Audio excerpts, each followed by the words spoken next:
Buonasera a tutti, intanto benvenuti in libreria VeneziePost. 2 parole in italiano soltanto per annunciarvi che l'evento sarà in inglese. In realtà, però appunto volevo darvi almeno il benvenuto in italiano.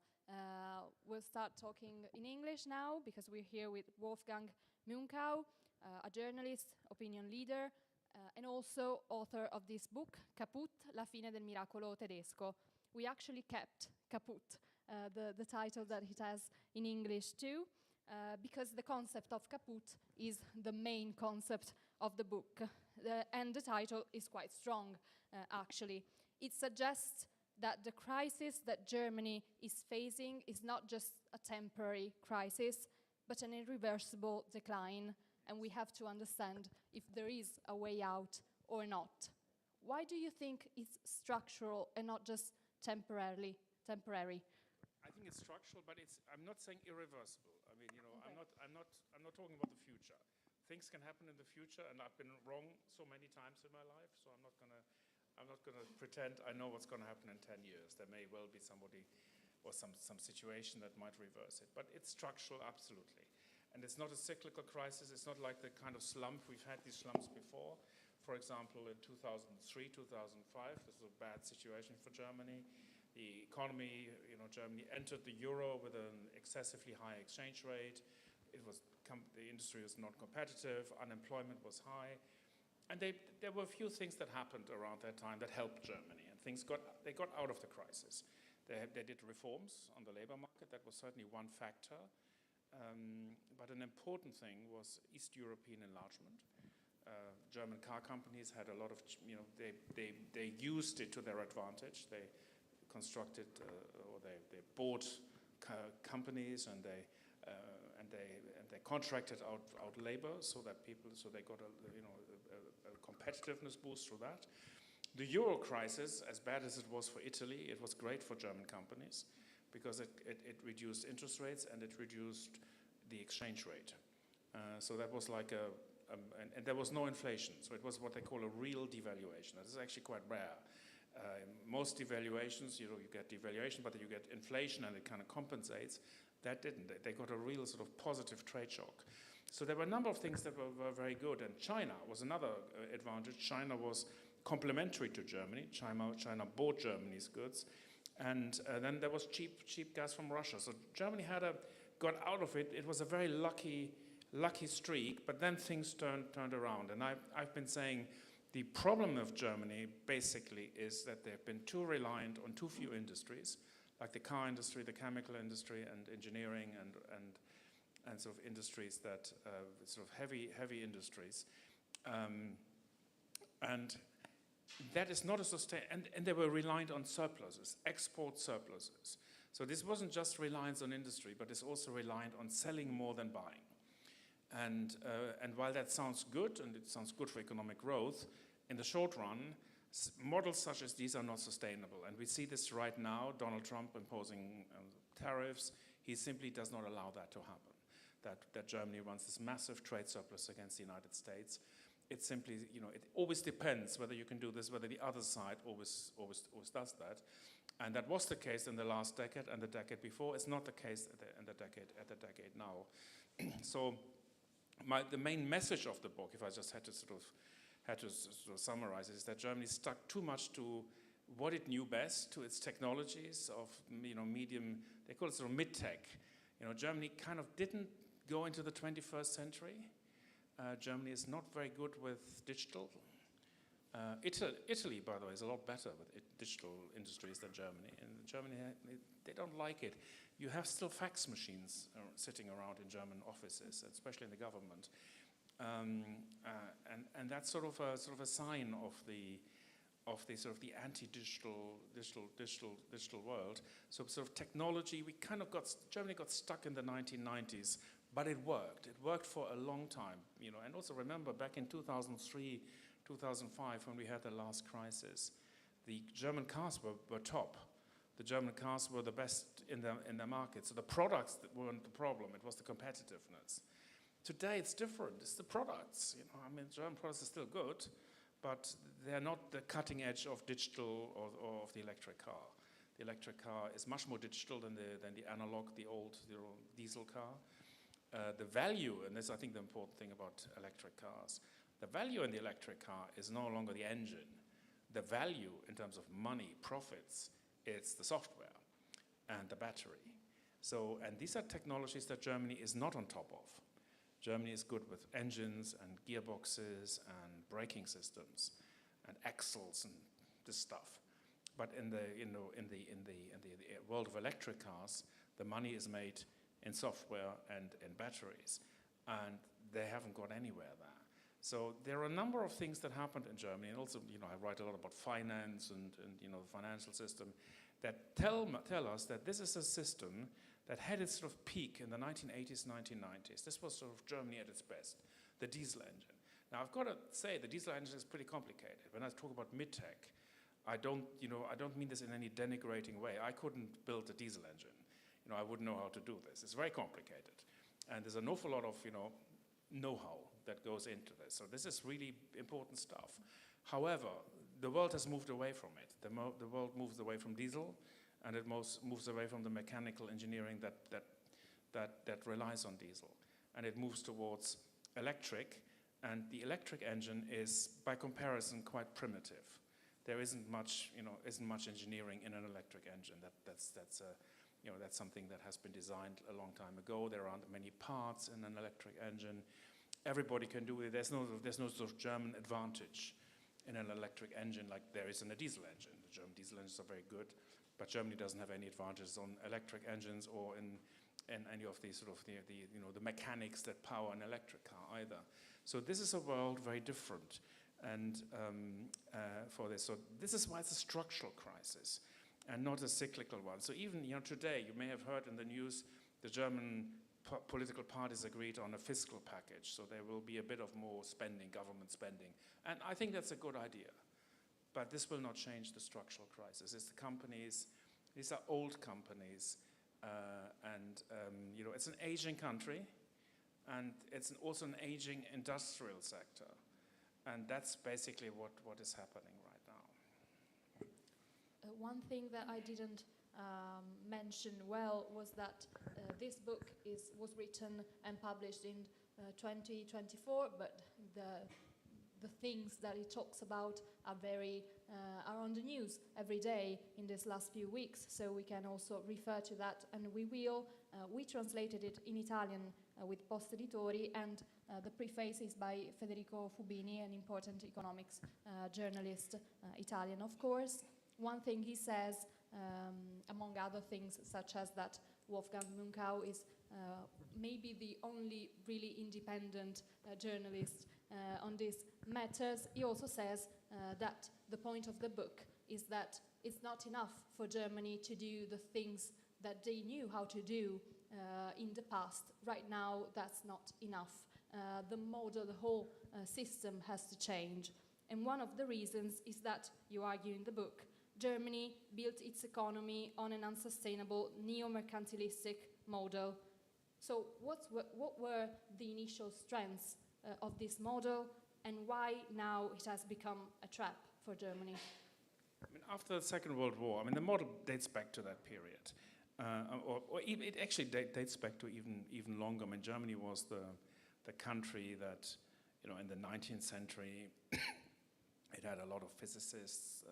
Germany was sort of at the top in Europe in the sciences and mathematics. There's one university in Germany, Göttingen. I think it had 40-something Nobel Prizes in 20 or 30 years. It was probably the world's ever most successful university in that period. There's nothing like this. There were, all the top physicists and mathematicians taught there. And that was also the birth of quantum mechanics. Mostly Jewish scientists who left Germany in the early 1930s for the United States. And Germany was basically devoid, or it had basically abandoned. The Nazis abandoned this sort of important sciences, free sciences. There were still German scientists left, but the top people left, and they left to the United States mostly, and that also became quantum mechanics became we've probably seen Oppenheimer, I think the story was told quite well there, when the young Oppenheimer was told by Niels Bohr where he should study, and they said go to Germany, and that was still I think must have been the 20s or early 30s, and all the top scientists were in Göttingen in Germany, and later they all left, and they all went to the United States. And after the Manhattan Project, the quantum mechanic research turned from military to civilian, and in 1947 they invented the transistor, and 10 years later they invented the integrated circuit. These were the foundation of the digital age. Germany wasn't in this. Germany was still the master of classical mechanics and classical physics. That was still there, and German engineering was very much based on the classical science that were developed in the late 19th and early 20th century. So they had chemists there, they had mechanical engineers, and they were excellent, and they were still world leading. And I'd say they were world leading all the way until the 70s and 1980s. And the engineering, especially mechanical engineering, sort of reached its peak in the 1980s. In the 1990s, I remember there were stories, and my own a lot of this is history that preceded my own memory. But I became a journalist in the mid-1980s, and Germany was still considered at the time to be the world's Europe's most successful economy. And by the 1990s, there were things happening, and it's interesting. I worked at the time for the Financial Times. I was in Frankfurt, and I spent quite a bit of time with German companies. And I went on trips like with Siemens, which was Germany's top electronics company, and they produced telephone gear, switches. And I asked them, they also produced mobile phones. That was the first generation of mobile phones. And I asked them, why they were just going out of the business. And they just say, it's not an interesting business. The mobile telephone is a boring product. And I was surprised, because I thought it was a very interesting product, and I thought it would become more important. I mean, nobody foresaw the iPhone. I didn't, but I didn't realize it would be so important. But certainly, but Siemens didn't think it was important. What they thought was important instead was a series of analog telephone switches that they developed, and these were world-beating technology, but it was analog technology. That was the 1990s. And in the 1990s, America had already switched over to digital, completely digital, over to digital technology. And I remember reading a book when I actually lived in America in the mid-90s briefly, and I remember reading a book there about how digital would encroach onto our lives. And it was suddenly it opened to me that there was a technological break, and I realized that Germany was not part of that. Germany was still part of the old thing, and the old analog telephone system that I had, that I experienced, and that was a couple of years after I was in the United States, and that kind of showed me that Germany was still wedded to something they knew well. It was a good system. We have to say it was the best analog telephone exchange ever. For those who are old enough, you remember these old telephones with the dials, and if the one was pretty quick, but if you had to dial the 0, that was 10 little ticks. Now that analog exchange that they developed was actually the voice quality was high fidelity voice quality. In many ways, it was quite a good product, but this was the last analog thing development in fast advancing digital technology. And Germany kind of didn't keep up with the technology. The last big German company that was born in this way was SAP. Hugely successful, but they were in the 1970s. They built business software, they kind of integrate all the business functions and accounting, stock and supply management, and exports, and everything. So the whole system of big companies use this stuff. And the company is very, very successful. But that's the last of the German successes. They have not generated anything since the PC, because of software, not in hardware. There were no tech giants coming from Germany. The only 4 European tech giants are, apart from SAP, this one, is ASML, which is from the Netherlands, that produce the machines, lithography machines that actually make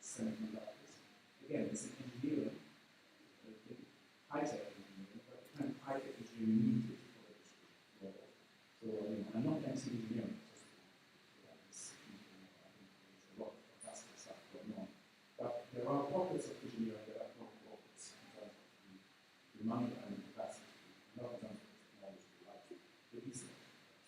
The money to be made in the future in that technology was in the development of technology. It would be unwise to spend a lot of money putting into the technology.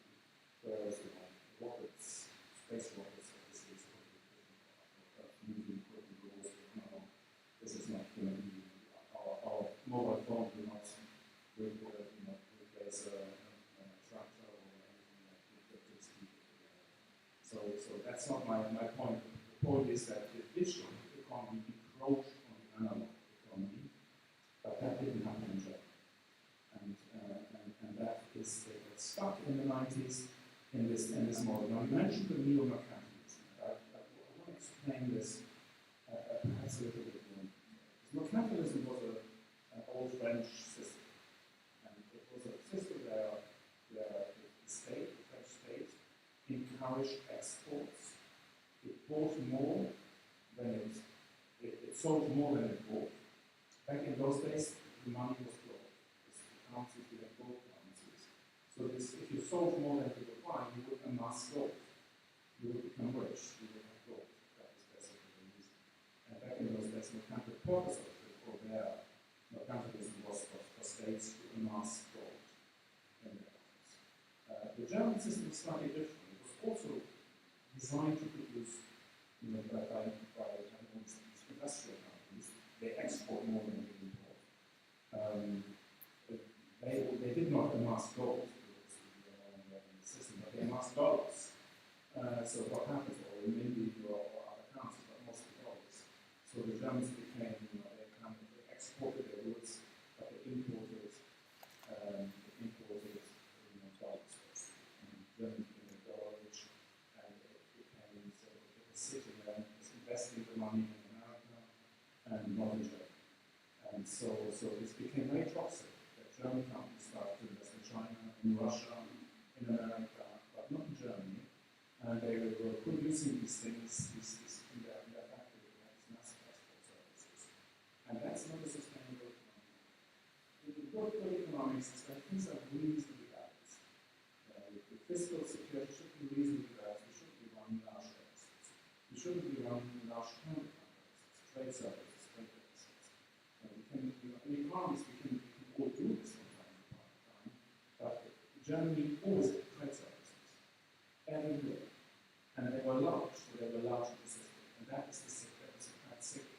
And it made Germany vulnerable, because when you have surplus, if the other side stops buying, or if there's a supply chain crisis, as there was in COVID, the economy is just collapsing.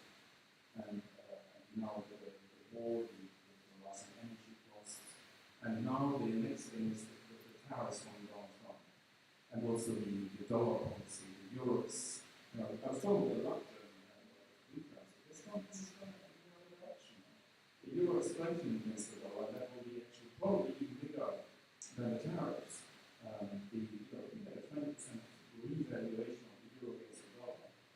Our trade service is gone. 20% is like a 20% tariff. And the tariff comes on top of that. So imagine you have like a 40-50%. Everything that we produce will be 40 to 50% more expensive. And we also think, I remember at a time, I've been around for long enough, when things from the United States were cheap. I remember going to America to buy clothes, and it would pay for things. It was sold cheap. Today, that's really expensive in America. You go to a restaurant in America, it's twice as expensive as it is. It's really expensive. But that's something to really change. The dollar is massive, so it's not expensive. It's like when you go to Switzerland, everything is expensive. Or Norway is not a country of crazy high prices. That's the exchange rates. Norway has oil, there are certain reasons why the Norwegian krona has the value that it has. It's not a purchasing power currency. It's a massively low value currency. Swiss franc is massively low value. And the euro is relatively cheap. It's good for our exports. And it's good for our industry, but we're trying to become dependency culture, so we kind of trade it in Europe. And if you get someone like Donald Trump,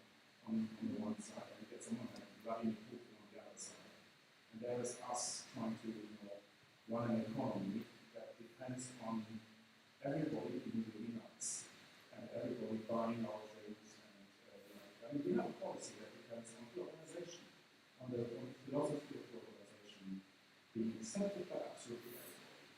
But the big powers of the United States, China, Russia, don't. The UK was the other. Look at our trade partners. What's the biggest trade partner? The United States. The United States no longer accepts these two trades. The second biggest one is the UK. UK is just like Europe, EU. UK is no longer importing as much as it did before because it doesn't have the capacity. And also because it makes less sense for us to integrate our supply chains with the UK because there are, well, they're not tariffs, but there are quite a few barriers to transport. Companies have kind of reduced their supply chain complexity. And the next one is China. So virtually all our big trading partners have switched policy. And China was beautifully complementary to Germany about 10, 15 years ago. The Germans produced heavy gear, machine tools, plants. The Germans would build plants in China. And China would then use those plants to produce consumer goods that Germans wouldn't. So there was a wonderful kind of coexistence between Germany and China. But then China started to buy German solar technology, and then they started to build machine tools. I'm a big fan of filter companies. Not what we do in Germany without filter companies. And for this you have to grind, you have to have a look. Right, if you want a high quality. As a recently, the only news that we're going to do it's sort of a mechanical problem.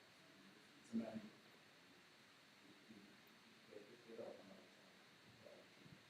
And now I find that there is a Chinese company that produces exactly the same. That was never, so didn't exist before. Chinese are quite good. I'm surprised. You look at Chinese students that live in our university for 20 years. I live in Oxford, and the language most commonly spoken in Oxford is not English, it's Chinese. And they are at all the universities, including Muslim schools. That's the same in the United States. Huge population of Chinese students in mostly these so-called STEM subjects, science, technology, and mathematics, and engineering. The Chinese have learned, and why should they not know what we know and report? There's no reason to think that they're going to be worse than us. That may have been the case 20 years ago, when they imitated, famously imitated Italian designs. That was a big problem for Italy, I remember that. But today the problem is the imitation. We use it as a joke, America innovates, Europe regulates, and China imitates. But that's the case anymore. I mean, first of all, Europe still regulates, that's true. But the Chinese are not, the Chinese have become master. And so we have competition. So the model that Germany created works so well for a long period because others were not like Germany. And the reason why it's no longer working is because people no longer accept the anymore. And China is now like China is the Germany of that system because they are uber competitive. They have the resources. China is a bit like what Germany was in the 1950s. So you can't have too many of those countries around, and China is the one. So Germany is kind of stuck in the past, stuck with an old model, and it doesn't have the flexibility to change. You explained very well why Germany's relationship with China doesn't work in the long term, while it seems like something that will work in the immediate time. We can also talk about the dependency on Russian gas, but that's something we know something about that in the newspapers and have told us that story a lot. I wanted to get to the automotive industry, the Gaia industry, basically because that's long being a single German power, right now it is threatening a lot. Do you think there's a way to save the whole industry, or is it too far behind? Germany builds great analog cars, and great cars. I mean, they're high quality cars, and it's expensive BMWs and Audis and Mercedes cars. Very expensive cars, but people will pay them there. But there is something about you probably know our iPhones. Our iPhones are, or whatever phones we have, our mobile phones. They are quite simple. There's actually quite a lot of sophisticated technology behind, but they're actually very simple to operate. There are not many buttons, there's only on button and loud, two more buttons, and then the rest is kind of intuitive. I recently rented a car in a German car, and the car, it took me, it was a famous picture, one of the luxury cars at one stage. It took me 10 minutes to figure out whether the volume button was on the radio. I could not figure this out. Then it took me another 10 minutes to figure out the gearbox. Because it was an automatic car, you would think this is very easy. And I'm pretty, I've driven quite a lot of other cars. I'm not a techno lover or anything. But it took me a long time. There was something strange about this thing. If you drive a Tesla, I don't want to make any brothers into this, I was Tesla. And it was immediate. It was an intuitive understanding of things work. And this tells us about an important thing about the modern car.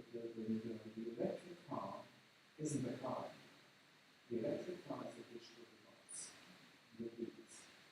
You could think of, in the Tesla, the big thing, the first thing you notice is sort of an iPad style tablet in the middle of the car. But the rest is almost nothing. Virtually no buttons, nothing. No evidence from this is iPad.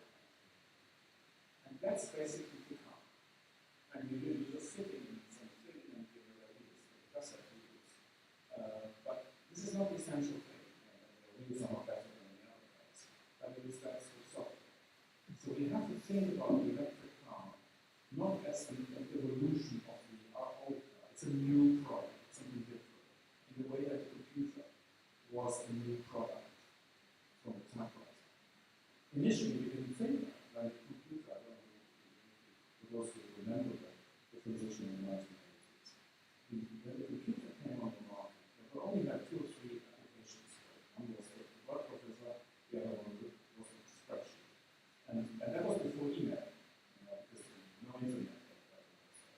The problem with the word processor of the computer was that we had to print the printers on that. There were these needle prints, they were incredibly ugly. So the typewriters were still doing well because people wanted beautiful output, the typewriters would produce this. And in fact, the typewriters integrated computer technology into the typewriter. The typewriters were extremely simple. There were mini word processors, and there was this American company, Smith Roller. It was in 1989, that was like 7 years after the computer was, the PC was invented. That was their best year ever. So they didn't. In 1989, the digital revolution was well underway. PC revolution was well underway, and here was the typewriter company having its best year. Now, the typewriter company was went out of business 6 years later, not because of the computer, because of the they were killed by it. The minute we had to print the inkjet printers, there were certain printer technologies that came up in that period that made it, made us, that made the computer suddenly working out of the computers, the laptops, the world never went back to typewriters. And the car is very much the same. And the difference between the typewriter and the computer is not only between products, but between companies. The people who work in the typewriter were very different executives than the people who work in the computer company. The computer company were the people who had ties, they had suits, they were completely different characters. Bill Gates of that world, in a way, they were very relaxed in terms of their looks, and they were kind of geekish. They were not classic men. management. So he was business school. Nobody was business school. They're all and it's the car. I think, the chairman of Volkswagen keeps on telling everybody, we are software. It's like, we have to explain himself like this because he cannot tell you that VW is not software. VW is a car company.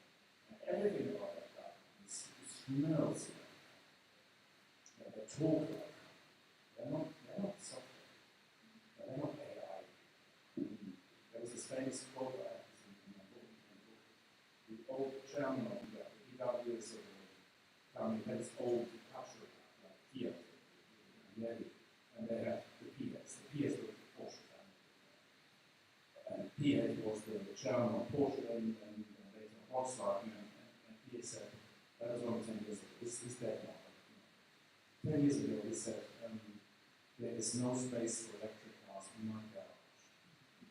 They kind of pretty big garage, because he VW owns a lot of cars. So he had a car from every of the VW brands in it. So the VW, he had Audi, he had Skoda, he had Seat, he also had, I think it had Maserati, one of the Italian, and so Ferrari, but it would be other Lamborghini or I think Maserati is also, but I'm not maybe. I got this right in the book, so I don't remember this. And they own Bentley, luxury car in the United Kingdom. So he's got the Bentley in his garage, but he had no space for an electric car. And that's a cultural thing, because if the boss doesn't drive one or doesn't have one, all the other people don't have one. They're not a software. They bought a software company, and they're probably better at it than they were 5 years ago, and they probably that's what you do, you buy a software company, but I guess the software people are not running the show. It's not like the software company is going into the board meeting and saying this do all these now because we should take them board and we actually do this differently. No, the company is not software. Software company is the software that's integrated into the car. A bit like how the PC was integrated in Smith Corona's iPod. It wasn't, Smith Corona wasn't a computer company at no point. They had some computer piece sitting in the basement to ensure that this became integrated. So this is sort of where the car industry is. Future, I think, will be as junior partner to the Chinese as well as the future. They will still make cars in Germany. I just don't think they will make a lot of money with it. I think the Chinese will make the money with it. Because that's the case, that's how Germany operates. Germany will make cars in Spain and Czech Republic and everywhere, and they make the money. It's not that where I live in Oxford, it will be BMW, which is the me, which is a BMW club. It's nice, they get jobs there, but the big money is never BMW. And that will be the case with whoever has the technology makes the big money. This is why the German car industry was extremely successful. It's about 11% of the value added of the German economy, including all the services, all the stuff that's going on. It's massive. We're massively successful. There's no way they can maintain the success because the value added, the profit centers are no longer in those particular technologies. So the new partners and joint ventures, the Chinese producers. Let's just get really quickly to the defense sector. Germany is talking about 1,000 billion investments in defense, and also Rheinmetall we're talking about as well, has offered to buy a Volkswagen's production plant in Germany. So it kind of seems like a way out of the crisis. Can you consider it that way, or is it more complex? It's more complex, but it's a good thing. Calculate as engineering you have a situation right now where you're not getting war, but obviously defense is not coming more.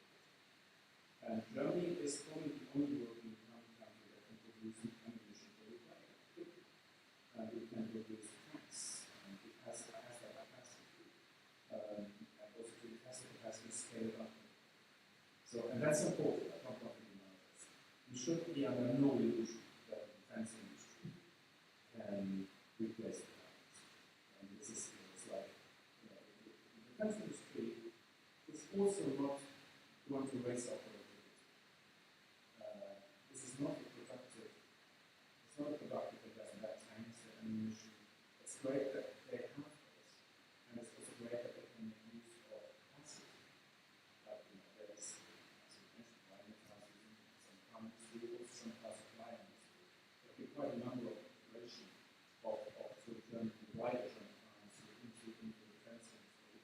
sure, if you build a heavy SUV and an armored vehicle, they have quite a lot in common.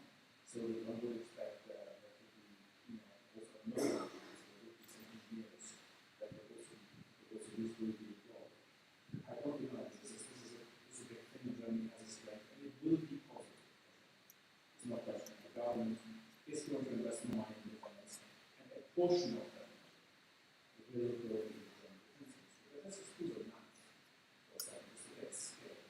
At the moment, the manufacturing industry is about 27% of German value. Now we invest in, what's the percentage of defense spending? 1.5% in Germany. It's about 7%. There's a fund that has raised some investment. And they will invest more. They have gotten a deal together today, and they want to go above 40%. And I believe they will go up 40%. They might go to 2.5%. I don't think they go to 3 or 4, but maybe. Let's just if they go to 2.5%,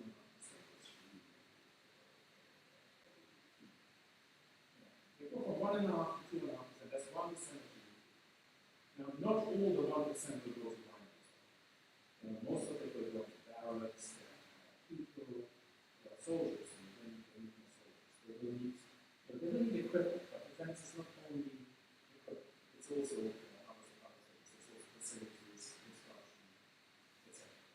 And then yes, there will be spending on defense.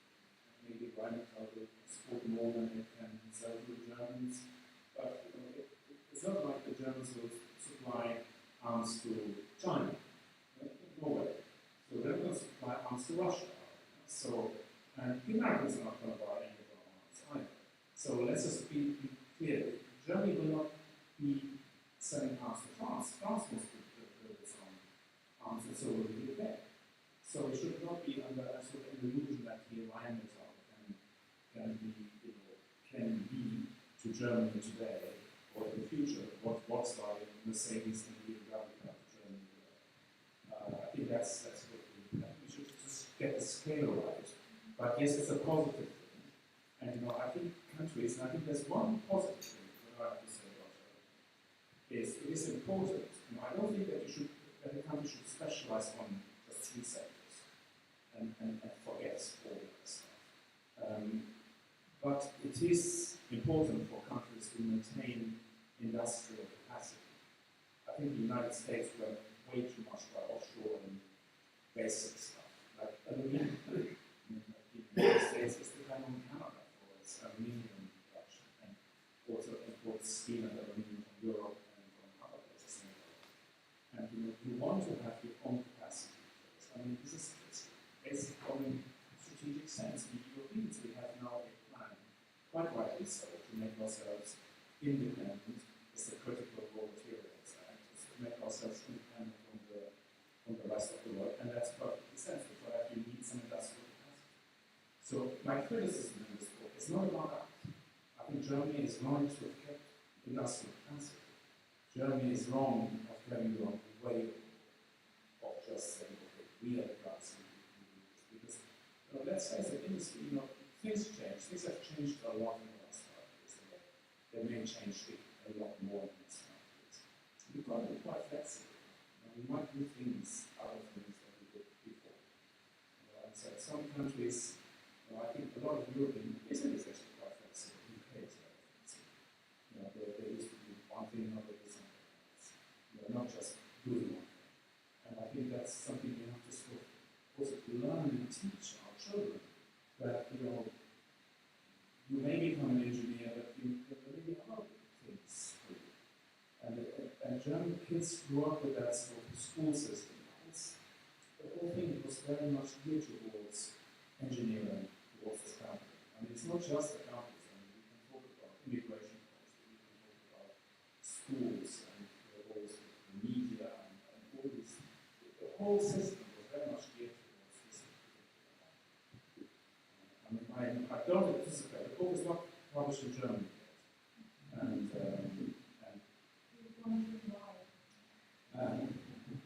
Well, things take longer in Germany. The Spanish were the first ones. There were 10 countries that published it. The French were the first. They kind of won the sun that key first. And then Italy. And then, I think the Czech Republic, from the get a number of countries coming in from East Europe, Czech Republic, Slovakia, Poland. So there was a lot of interest in countries that did business with Germany. But Germany was more reticent. But they kept the title of Kaput. That was something that there was one publisher who didn't think it was good. He wanted something soft. That's what that's the right way. Well, the book is so good because it's harsh, I would think, and it explains the complexity of this crisis way better than, for example, Italian newspapers, just because those are the ones I read on a daily basis. They just talked about the dependency on Russian gas and then the export in China as the two main factors. They do explain that there are a lot more, and I have to say, you have to read the book to get all that complexity. German newspapers I think German newspapers will explain exactly the same.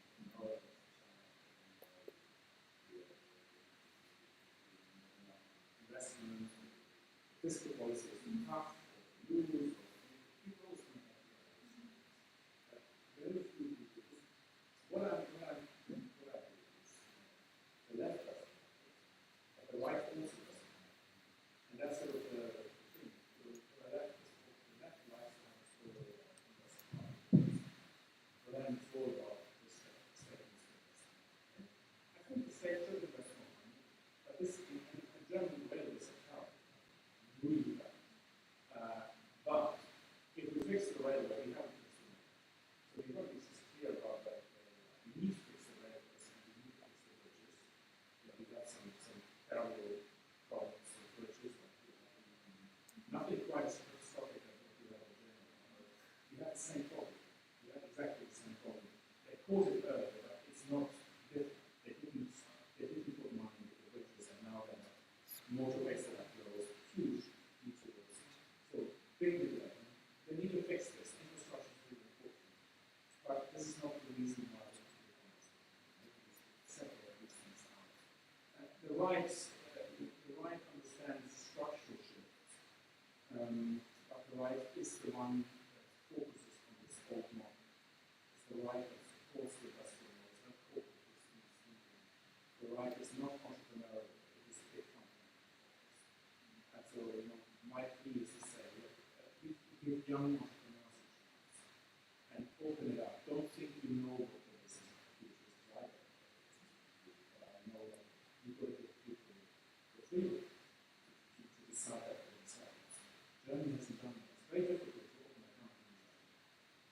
In fact, I would not recommend anyone try that because you will actually find many obstacles. You'll find it easier to go to Poland or Ukraine or even the Netherlands. You'll find it easier in those places. Germany is not easy. I don't think Italy is all that easy, but you might tell us, I'm wrong here. But Germany is really different. And Germany used to be easy.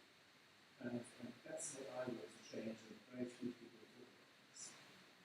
We have 10 to 15 minutes left, so I will ask you to have any questions or curiosities. If you have tried anything in English, you can also pose the question in Italian and then translate to Italian. So, do you have any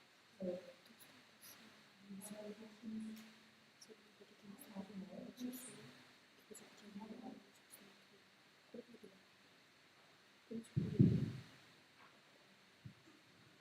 Thank you so much for the presentation. Very nice. I belong to your generation, so I lived in Germany in the late 90s and the experience, so it made a picture that I recognize myself very well. But what I'm missing from, I would like to get more from you is some things about the way out. So, how can we get out of this situation? You talk about this as an Italian and European, because when Germany suffers, Europe suffers, people suffer. Let's go on because I want to know the story of how we got there. Because the story of how do we get out? I don't think you want to do this in a chapter because it takes more than a chapter. And actually, the question has been answered by an Italian. And I think this is the read Mario Draghi's competitiveness report. It's the best answer I've seen. So the first question is, how do we get out of this European situation? It cannot be done. There's no, I don't think there is a. I think Germany can stop digging and stop making things worse for themselves, and start becoming a bit more open to entrepreneurs. Stop obsessing about industry and just think about the economy in a wider perspective.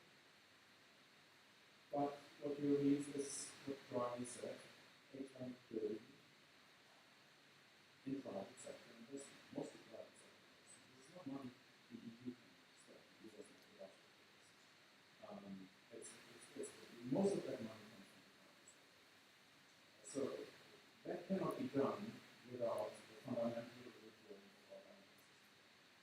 It requires the capital markets in Europe. It requires a completely different organized finance. So we need a lot more private equity, venture capital, stock markets, funding. It should be the markets, the capital market should be available to medium-sized companies, small companies. There should be a whole sort of pathway from the small company all the way down to the stock market. So there should be a much more efficient capital market competition. And it shouldn't just be based on banks. And we're all bank-based economies, but the bank-based economy was the economy for all industry companies. So I think the Draghi sector report also, the second part is actually particularly good, which nobody is the detailed part about how we regulate tech metal. We are really making our life difficult with data protection rules, with GDPR law. It's a killer for AI. What GDPR does, it forces companies to destroy all of this data after 5 years. AI lists on the fact that companies have a lot of data. Our AI regulation tells us what we're not allowed to do. It places a lot of obstacles into this. Our crypto regulation makes it virtually impossible for any crypto companies to set up. They all know what the United States. A lot of them were in what happened in Fusilli in the United Arab Emirates and Dubai sort of the crypto capital of the world. America will probably get a lot because that's becoming. The US was very unfriendly scenario. The environment of crypto is now becoming very, very friendly. So I think crypto will play a very big role in this new world.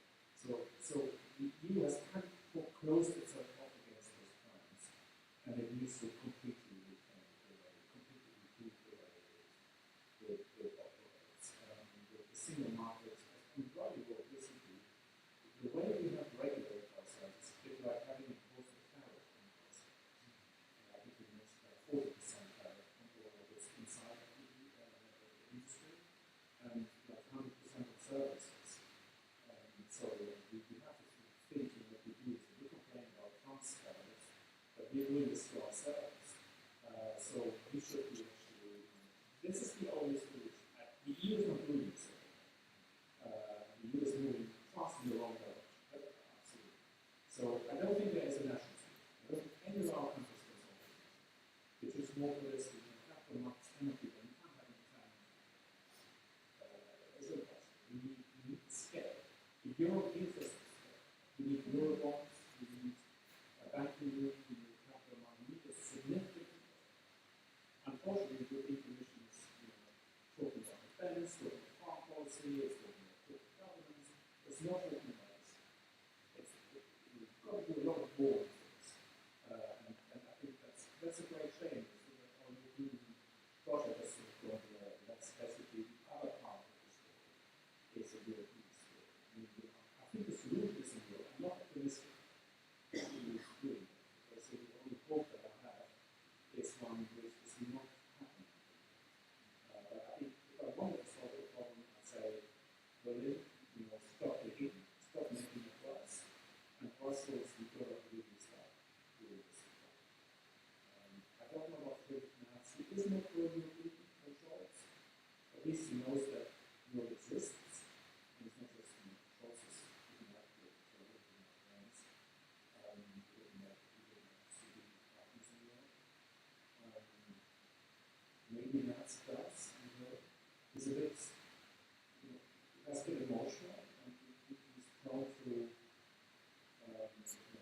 to hysteria.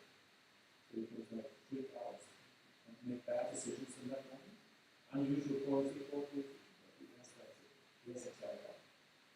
So we have to see whether he is, whether he is able to build a strategic relationship with France, with Italy, with Poland, so that they can actually get business done. That's what it will take.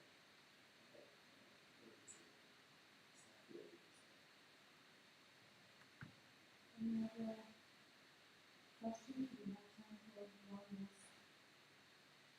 last question. Okay, I'll do it if you want.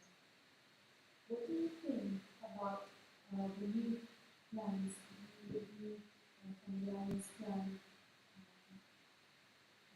in the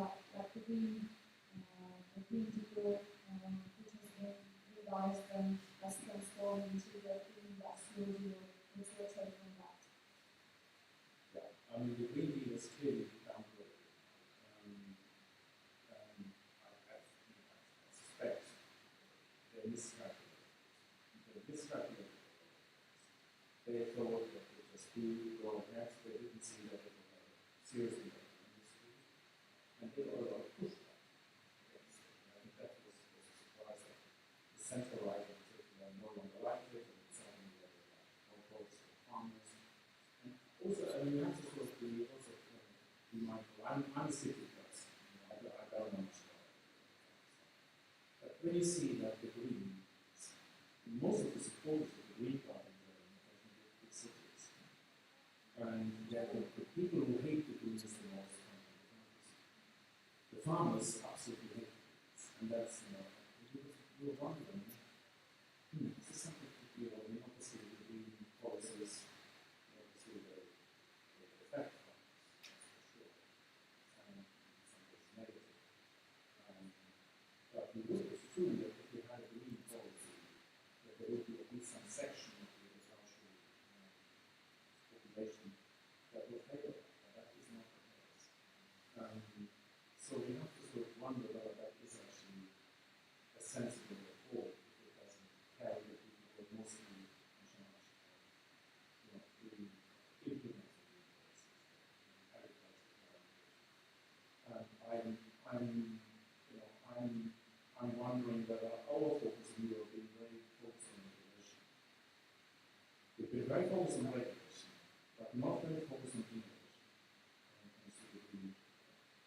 And I get the sense that even though the Americans, they're not as green as we are, but they may be the ones that invent the cutting-edge technologies, and so is China, and certainly some areas that are way ahead of everybody. So here are these countries that are not green, they don't have a green deal, they don't have targets, or they don't pursue them, and yet they may be the ones that do the breakthrough, and there we are, here we are, us new Greens, we think of ourselves as green, and we're trying to do this through regulation and failing. So I think this thing, I think what's happening in us is a U-turn policy, and when we talk about green industry, that's basically sort of like, the puzzles us that do a lot of marketing with names. How does it make kind of mix it? It's industrial, it's media. Yeah, I think they have a whole department. And I'm always these shorts, these acronyms, next generation EU. I don't know that's the question. But anyway, they come up with a lot of these things, but it's often hiding policy. We will need the next generation EU if the policies were up to date. And you're always kind of chasing something. And I think the EU has done something wonderful with the single market, but the single market is becoming less and less fair. And it needs to stop telling people what to do and give people the ability to do it. Yeah, that sounds logic, at least.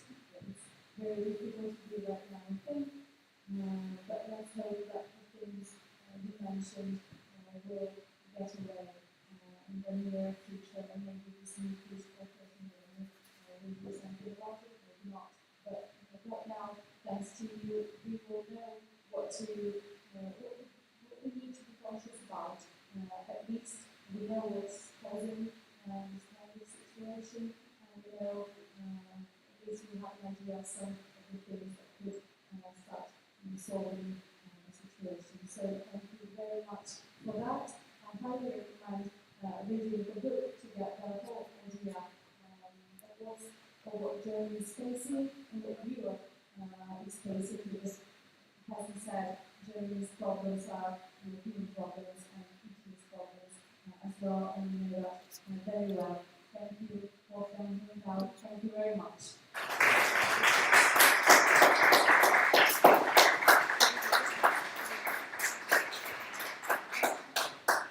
And we'll give you a copy of the book as well, since you don't have it. Perfect. Thank you. Have a good evening.